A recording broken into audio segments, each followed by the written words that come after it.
Bismillahirrahmanirrahim. Alhamdulillah wassalatu wassalamu ala Rasulillah wa la haula wa la quwwata illa billah wa ba'd. Allahumma anfa'na bima 'allamtana wa 'allimna ma yanfa'una wa zidna ilma. Allahumma arinal haqqa haqqan warzuqna ittiba'ah wa arinal batila batila warzuqna ijtinabah. Rabbi shrah li sadri wa yassir li amri wahlul 'uqdatam min lisani yafqahu qawli. Para jamaah sekalian, bapak-bapak, ibu-ibu, rekan-rekan, azanillah wa iyyakum. Kita lanjutkan pada kesempatan kali ini pembahasan dari kitab Al-Manhaj li Muridil Umrati wal Hajj yang membahas seputar manasik haji dan umrah. Dan ini adalah pertemuan yang ketiga, ya, bukan kedua. Yang benar adalah pertemuan ketiga.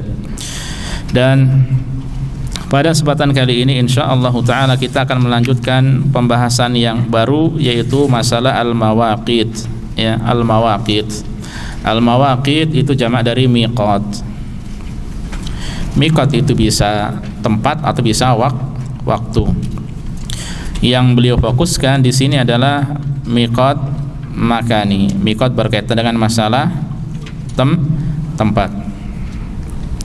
Ikhwas sekalian, azanillah wa iyyakum. Adapun kalau miqat berkaitan dengan masalah waktu, maka bulan-bulan haji dimulai dari bulan apa? Dimulai dari Syawal, kemudian Dzulqa'dah dan Dzulhijjah, kemudian Dzulhijjah, ya. Adapun itu untuk haji. Adapun umrah maka sepanjang tahun, ya. Kemudian untuk miqat makani ini yang akan beliau sampaikan. Taib, beliau mengatakan, Syekh Muhammad bin Shalih Al-Utsaimin rahimahullahu taala, al-mawaqitu hiyal amkinatu.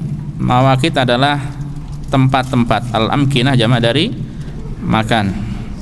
Tempat-tempat allati ayyanaha an-nabiyyu sallallahu alaihi wasallam, yang telah ditunjuk atau ditentukan oleh Nabi, liyuhrima minha man arada al-hajja awil umrah, yang telah ditentukan oleh Nabi sallallahu alaihi wasallam, ya, untuk berihram darinya bagi orang yang ingin haji atau umrah, ya, sebagaimana yang telah kita ketahui.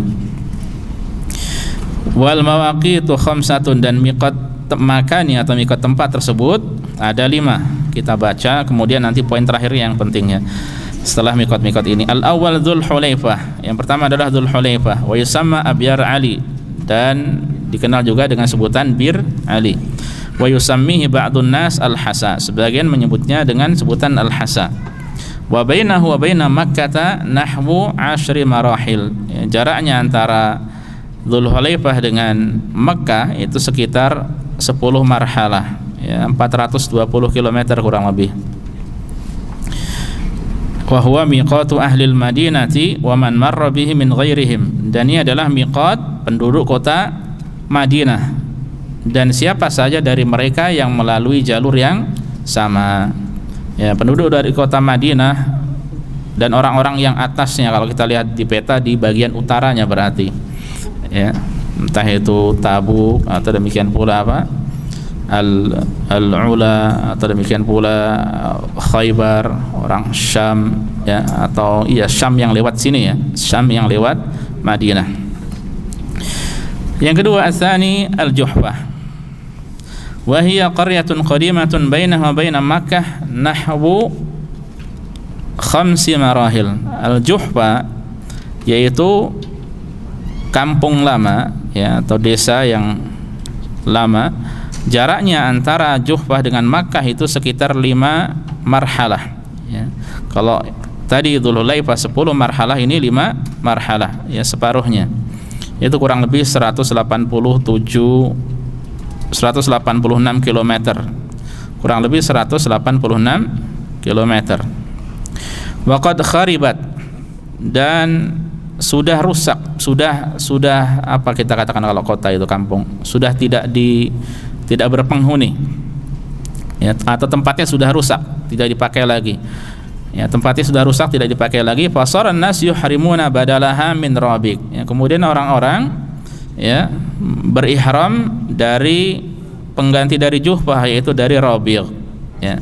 Kalau Rabiq ini sedikit mundur ke belakang ya. Kalau tidak salah sedikit mundur ke belakang, yaitu sedikit ke arah luar. Wa hiya miqatu ahli Syam wa man marra biha min ghairihim, dan ini adalah miqat bagi penduduk kota Syam dan siapa saja yang melewati jalur yang sama. Kalau seandainya penduduk negeri Syam lewat Juhfah, maka dia lewat Juhfah. Kalau seandainya lewat Madinah, maka lewat apa tadi? Bir Ali ya. Kalau dulu wallahu alam mungkin jalurnya itu tidak sebanyak sekarang. Kalau sekarang jalurnya semakin banyak ya. Atau ada beberapa pilihan lah ya. Kemudian itu yang kedua. Yang ketiga ya lam wa huwa jabalun aw makanun bi tihamata, yaitu dataran tinggi atau pegunungan atau sebuah tempat di pegunungan Tihamah, daerah Tihamah. Daerah Tihamah ini pegunungan ya, dari Yaman sampai Mekah terus ke atas ya. Bainahu wa baina Makkah nahwu marhalatain, jaraknya antara Yalamlam dengan Makkah itu sekitar 2 marhalah saja ya. Yaitu sekitar 120 km. 120 km. Wa huwa miqatu ahli al-Yamani wa man marra bihi min ghairihim, dan Yalamlam itu adalah miqat ya, penduduk kota Yaman dan siapa saja yang melewati jalur yang sama ya, dan siapa saja yang melewati jalur yang sama ya. Karena kalau sekarang dari Yaman itu tidak hanya lewat situ, tapi lewat Taif juga bisa ya, lewat mana lagi, Sailul Kabir juga bisa lewat. Kalau Taif itu bisa Sailul Kabir atau nanti Wadi Muhrim. Wadi Muhrim ini adalah wadi atau lembah tertinggi dari As-Sail Al-Kabir ya. Itu berada di dataran tingginya. Kemudian ke bawahnya nanti ketemu As-Sail Al-Kabir. Disitulah Qarnul Manazil, nanti poin yang keempat. Dan sekarang ya Yalamlam ini dikenal dengan sebutan As-Sa'diyah. Kota namanya As-Sa'diyah ya, As-Sa'diyah. Dan dahulu ikhwas sekalian azanallahu wa iyyakum, ketika disebut Yaman itu maksudnya adalah ma yaminal Ka'bah, sebelah kanannya Ka'bah. Jadi zaman dahulu antara letak geografis ya Yaman itu berbeda dengan sekarang. Dahulu lebih luas daripada sekarang. Kalau sekarang Najran atau Najron itu masuk mana? Masuk Arab Saudi ya. Setelah Najron, baru Najran itu nanti perbatasan bawahnya ya Yaman ya. Kalau dahulu Najran masuk Yaman ya, daerah Abha, daerah Khamis Musyaid atau Asir ya, Asir lebih luas lagi, atau termasuk Al-Bahah ya, itu masuk mana? Yaman ya, dahulu masuk Yaman. Jadi kalau lihat bawah, apa yang ada di bawah Ka'bah dahulu itu adalah termasuk dari ya Yaman. Nah, Yalamlam ini nanti lewat tepi ya, lewat laut merahnya ya, lewat laut merahnya. Baik, selanjutnya ya ikhwas sekalian, yang keempat ar-rabi Qarnul Manazil. Ada namanya Qarnul Manazil wa yusamma as-sail, yang disebut sekarang dengan sebutan as-sail. As-sail ini ada as-sailus shaghir, ada juga as-sail al-kabir ya, as-sail kecil dan besar. Kalau sekarang Qarnul Manazil as-sail ini maksudnya adalah as-sail al-kabir. Bainahu wa baina Makkah, jarak antara Qarnul Manazil dengan Makkah nahwu marhalatain, yaitu sekitar 2 marhalah. 2 marhalah di sini maksudnya yaitu sekitar 78 km ya, 75 atau 78 ya. Sebagian ulama sedikit berbeda dalam menentukan. 78 km. Wa huwa miqatu ahli Najdin wa man marra bihi min ghairihim. Dan ini adalah miqat penduduk kota Najd. Dan siapa saja yang melalui jalur yang sama ya. Kota Najd maksudnya kalau dahulu ya, kota Najd itu maksudnya mana? Riyadh, Al-Qasim, ke atas lagi ada Al-Ha'il, ada Ha'il tanpa alif lam ya. Ha'il itu masuk Najd. Dulu terkenalnya kan ada Najd itu tengah ya, ada Hijaz. Hijaz itu barat ya, Makkah, Madinah itu maksudnya apa? Hijaz. Kalau sini maksudnya apa? Syarqiyah apa? Al-Bahrain, ya, Al-Bahrain atau Hajar, ya, Bahrain atau Al-Hajar. Dan gerbang masuk ke Al-Bahrain dahulu adalah kota Ahsa, ya. Kota Ahsa dulu, ya, jauh, ya, setelah zaman Rasulullah SAW hingga sebelum saat-saat ini, itu adalah kota yang maju, ya. Al-Hufuf itu dengan pelabuhannya itu lebih maju daripada Riyadh, lewat Riyadh. Sekarang, ya, sekarang Hasa kalau lewat Riyadh sungkem dia. Ya, jauh, Riyadh lebih maju lagi, ya. Itulah dunia, ya. Taib. Dan dulu tidak ada negeri yang namanya negeri apa? Bahrain, ya, atau Qatar sebagaimana sekarang ini. Dulu semuanya di sini disebut dengan Bahrain, ya, disebut dengan Bahrain. Dan dahulu ada Majusi Hajar. Maksudnya Majusi Hajar itu orang-orang yang sekarang di antara orang Katib dan sebagainya yang tinggal di pesisir pantai apa ini? Pantai timur, ya. Pesisir pantai timur dari orang-orang Majusi dahulu disebut dengan Majusi Hajar. Jadi mereka ini punya historis, ya, kisah sejarah yang lama. Baik, selanjutnya ikhwas sekalian, yang kelima, dzatu irqin wa yusama ad-daribah. Dzatu irq disebut juga ad-daribah. Baina wa baina Makkah marhalatan. Jaraknya antara Daribah dengan Makkah 2 marhalah juga, sekitar 100 kilo, ya. 100 kilo. Dan ini lumayan dekat dengan As-Sailul Kabir, lumayan dekat dengan Qarnul Manazil, ya. Wa hiya miqatu ahli al-Iraq wa man marra biha min ghairihim. Dan ini adalah miqat bagi penduduk kota Irak dan siapa saja yang melalui jalur yang sama, ya.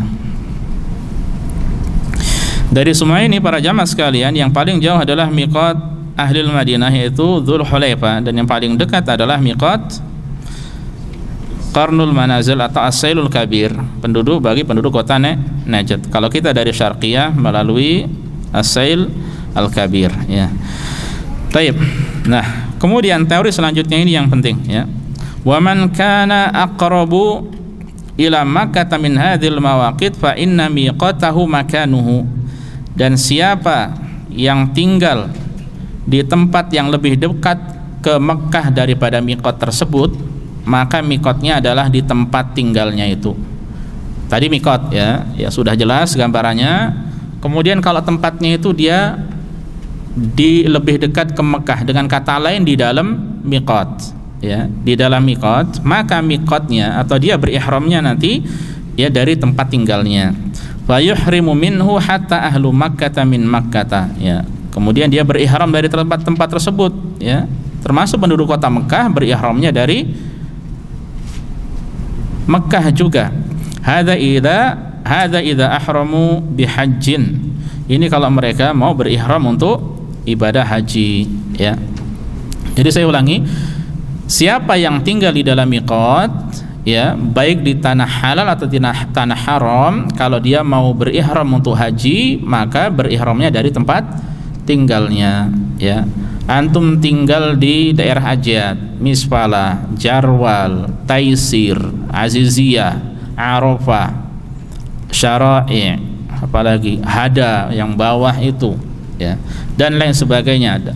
Yang kemudian antum mau haji, maka ihramnya dari tempat tinggal antum, baik tanah haram atau tanah halal, selama di dalam batasan miqat. Paham, ya? Amma bi umratin, adapun kalau seorang mau niat umrah, fa yuhrimuna minal hil, ya, maka dia harus berihram dari tanah halal, ya. Jadi berihramnya dari tanah halal kalau mau umrah, bagi penduduk yang tinggal di tanah haram.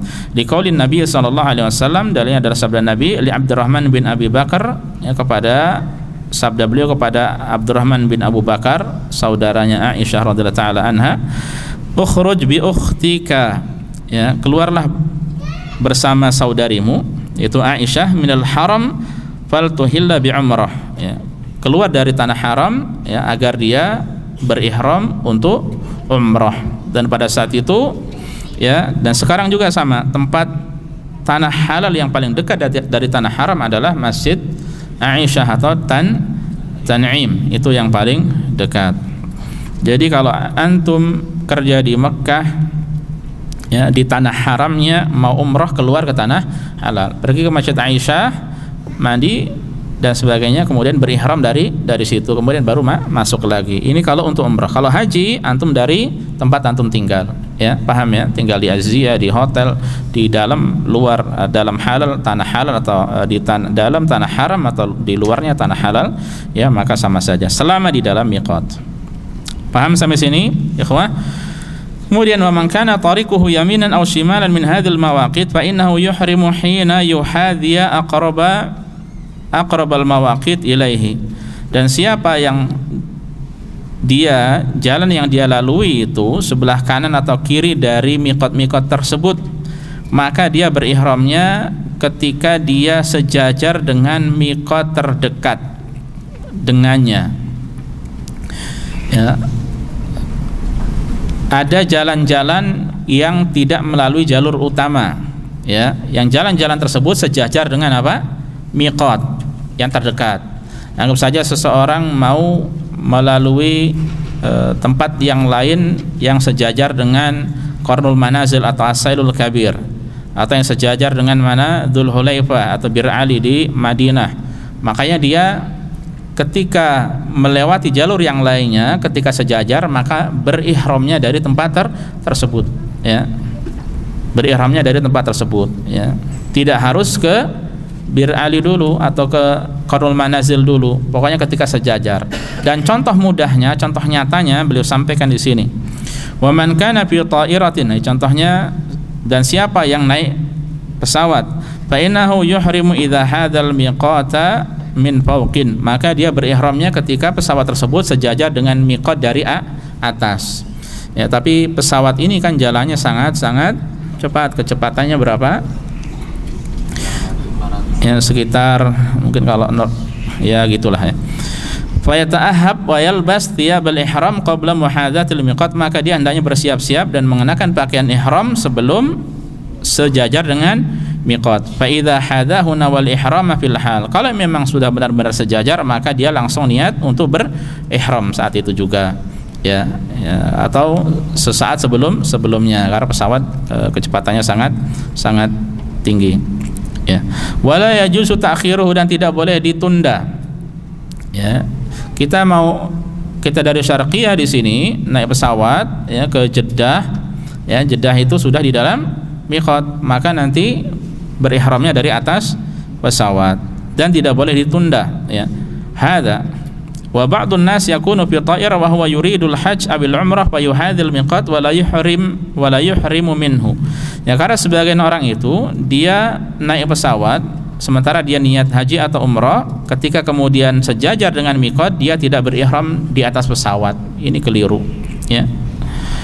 Bal yu'akhiru ihramahu hatta yanzila fil matar, ya. Dia tunda sampai dia turun di bandara. Wa hadza la yajuz, ya. Kemudian dia berihram dari bandara. Ini tidak diperbolehkan, ya. Jadi dia jangan turun di Jeddah kemudian baru ngambil miqatnya di Jeddah, ya. Mengapa enggak boleh? Kan pemerintah Arab Saudi menyediakan toilet di situ, tempat mandi seger lagi, ya. Sama saja mau disediakan tempat mandi atau tidak, tetap tidak boleh dari bawah, ya. Tempat mandi atau kamar mandi di bandara-bandara itu tidak mesti digunakan untuk berihram, ya, untuk keperluan sebagaimana kita ketahui. Dan tidak juga perlu membebani diri sudah sampai Jeddah kemudian keluar ke Yalamlam atau ke Sailul Kabir, kemudian dari situ baru berihram, kecuali kalau mungkin dia lupa. Contoh lupa atau ketiduran, ya. Ketiduran sampai turun belum ihram, kanan kiri tidak ada yang mengingatkan, ya. Akhirnya bagaimana solusinya? Dia wajib keluar. Kalau dia lanjut maka wajib bayar dam. Dia wajib keluar, ya. Keluar ini kemana? Ke miqat terdekat, ya. Miqat terdekat adalah entah Sailul Kabir atau Yalamlam, saya tidak tahu kalau dari Jeddah, ya. Jadi dia keluar naik taksi, kayaknya sih Sailul Kabir kayaknya, ya. Sailul Kabir ke Sailul Kabir, ya, kemudian baru berihram dari tempat tersebut. Kalau dia memaksakan diri meskipun sudah pakaian ihram, karena yang menjadi patokan itu bukan pakaian ihramnya tapi niat, ya, ketika sejajar dengan miqat, ya. Dia niat kemudian labbaika umrah, ya, itu yang intinya, ya. Setelah itu tidur lagi boleh, tidak mengapa kalau capek. Paham ya? Ya. Jadi tidak boleh ditunda. Wa hadza la yajuz li'annahu min ta'addi hududillah ta'ala. Karena hal tersebut termasuk dari melampaui batasan-batasan Allah, ya, tidak diperbolehkan. Na'am law marra bil miqat wa huwa la yuridul hajja wal umrah walakinahu ba'da dzalika nawal hajja aw al umrah fa innahu yuhrimu min makani niyyatihi wa la syai'a alaihi. Ya. Sekiranya dia melewati miqat dan tidak ada niat untuk haji atau umrah, ya, tapi setelah itu ada keinginan, niat baru muncul setelah dia di dalam miqat tersebut, ya, maka ketika dia mau umrah, dia cukup berihram dari tempatnya kalau di tanah halal. Kalau tidak tanah haram, maka dia harus keluar ke tanah halal, ya. Paham ya?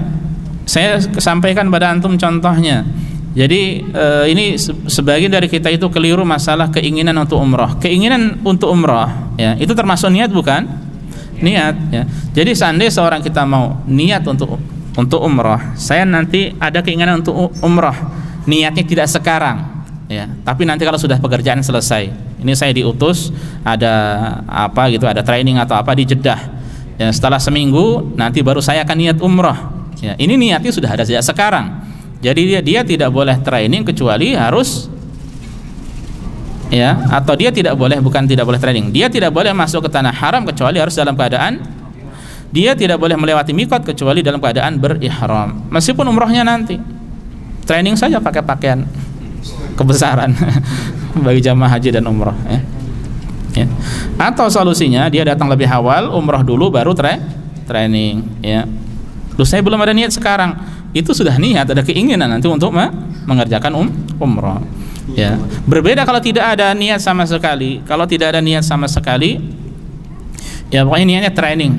Kemudian ketika sampai dalam, diajak sama temannya, kamu kok nggak umroh, ya, tanggung sudah sampai sini nggak umroh, nggak ada niat sebelumnya, ya nggak apa-apa, sekarang niat sekarang nggak apa-apa. Nah kalau tidak ada kemudian baru aja ada, ya, sementara dia di Jeddah, maka tinggal beli pakaian ihram kemudian baru berihram dari Jeddah. Ini berkali-kali saya sampaikan, ya, supaya kita tidak keliru, ya. Termasuk juga nanti kalau masalah ibu-ibu, ya, terkhusus atau akhwat, mbak-mbak, ibu-ibu yang berhalangan, ya, masuk ke tanah haram dia dalam keadaan haid, ya, dalam keadaan haid, dan dia ada keinginan untuk umrah, ya. Ketika masuk bukan berarti dia boleh bebas tanpa ihram, tanpa niat, ya, tidak boleh juga. Dia ada niat untuk apa? Umrah ketika nanti sudah suci, ya. Jadi solusinya dia tetap, ya, wajib berihram sejak miqat, ya. Nanti baru umrahnya kalau sudah suci. Kalau sudah suci, sudah bersih, baru mandi bersih, ya. Kemudian baru umrah, ya. Ketika masuk, ya, dia wajib berniat, ya, wajib berniat. Bukan gini, bukan saya masuk dulu tidak niat, nanti setelah suci baru keluar ke Sailul Kabir, ya. Karena ada sebagian yang seperti itu, ya. Ada sebagian seperti itu, ya. Makanya setelah dinasihati paham, oh seperti itu ilmunya, ya. Akhirnya ditinggalkan, tidak seperti itu lagi. Makanya solusinya bagi para wanita, ya, dan saya sering menekankan ketika manasik haji atau demikian pula dalam masalah umrah, untuk wanita jangan segan-segan untuk bertanya. Jangan dia bergerak kecuali dengan ilmu. Kalau tidak nanti akan keliru, ya. Bahkan ada teman yang lupa untuk tahallul di Mekah, ya, di tanah haram waktu di Mekah, kemudian dengan mudahnya suami mengatakan sudah nanti potong rambutnya di Dammam saja tahallulnya, ya. Ini fatwa sesat lagi menyesatkan ini untuk istrinya, ya. Makanya tidak boleh seperti itu. Ketika memang lupa, saat itu juga dipotong. Apalagi kalau untuk wanita kan tidak sulit, tinggal potong kers selesai, ya. Kalau laki-laki itu yang lebih sulit daripada wanita. Jadi sekali lagi untuk para akhwat, para ummahat, para wanita, ketika ada masalah datang bulan, ya, khususnya, maka hendaknya berhati-hati dan bertanya. Jangan sampai malu bertanya, daripada nanti ada yang kurang dari manasik hajinya atau demikian pula umrahnya. Kita lanjutkan. Wa man marra min hadhil mawaqit bahwa la yuridul hajja walal umrah wa innama yuridu Makkah li ziyarati qaribin aw tijaratin aw talabi ilmin aw ilajin aw ghairi dzalika min al aghrad fa innahu la yajibu alaihi al ihramu. Siapa yang melewati miqat-miqat tersebut ya, sementara dia tidak ada niat untuk haji atau niat umrah ya, niatnya untuk ya berkunjung ke Mekah saja ya, untuk pergi ke Mekah untuk mengunjungi kerabat ya, atau untuk berniaga, atau untuk menuntut ilmu, atau untuk berobat ya, atau untuk tujuan yang lainnya, maka dia tidak wajib berihram. Kalau tidak ada niat untuk haji atau umrah ya, maka dia tidak wajib berihram. Paham ya?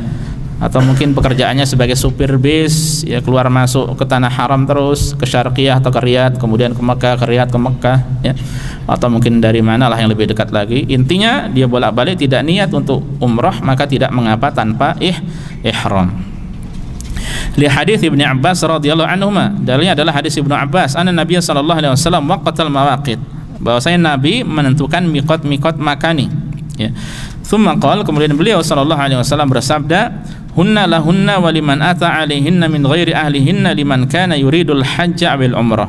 Hunna, miqat tersebut, lahunna ya, untuk penduduk dari masing-masing miqat tersebut, waliman ata alaihinna min ghairi ahlihinna, dan untuk siapa saja yang datang dari jalur yang sama yang bukan termasuk dari penduduk kota tersebut ya.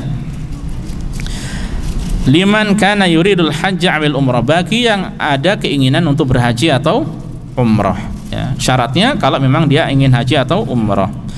Fa'allaqal hukma biman yuridul hajja wal umrah, di mana Rasul menggantungkan hukumnya di sini, mengikat hukumnya bagi orang yang ingin atau niat haji atau umrah. Fa mafhumuhu, pemahaman kebalikannya, anna man la yuridul hajja wal umrata la yajibu alaihi al ihram minha. Siapa yang tidak berniat untuk haji atau umrah maka tidak wajib berihram dari miqat ya. Paham? Wa iradatul haji awil umrati ghairu wajibin ala man addal fardha, dan kewajiban dan keinginan atau niat untuk berhaji atau umrah itu tidak wajib bagi orang yang sudah menunaikan kewajiban tersebut ya. Wal hajju la yajibu fil umri illa marrah, dan haji itu tidak wajib kecuali hanya sekali seumur hidup ya. Liqaulin Nabi sallallahu alaihi wasallam, dalilnya sabda Nabi, al hajju marrah faman zada fahuwa tatawwu'un. Haji itu sekali, selebihnya adalah tatawwu atau sunnah ya. Ini hukum asalnya adalah boleh tidak mengapa masuk tanpa ihram, lakin akan tetapi al-aula, yang lebih utama, an la yahrima nafsahu minat tatawwu, jangan dia halangi dirinya dari amalan tatawwu, amalan sunnah, bin nusuk, dengan mengerjakan manasik haji atau umrah tersebut, liyahsulalahul ajra atau liyahsulalahul ajru li suhulatil ihram fi hadzal waqti walillahil hamdu wal minnah ya, karena ya agar dia mendapatkan pahala ya, apalagi umrah di zaman kita sekarang ini sangat mudah ya, segala puji dan karunia hanya milik Allah semata ya. Nah ini ikhwas sekalian, jadi bagi orang yang sudah umrah, sudah haji ya, kemudian dia mau masuk ke sana tanpa untuk niat umrah atau haji, maka tidak wajib berihram ketika melewati miqat ya. Namun kalau seandainya mudah baginya untuk umrah contohnya ya, hendaknya lakukanlah. Umrah sekarang hanya berapa jam selesai gitu kan ya, mudah ya. Setelah itu dia bisa santai-santai melakukan apa yang dia inginkan ya, bisa ketemu temannya atau untuk berniaga atau yang lain sebagainya ya. Wallahu taala alam. Ini berkaitan dengan masalah miqat dan sedikit permasalahan seputar hukum berihram dari miqat.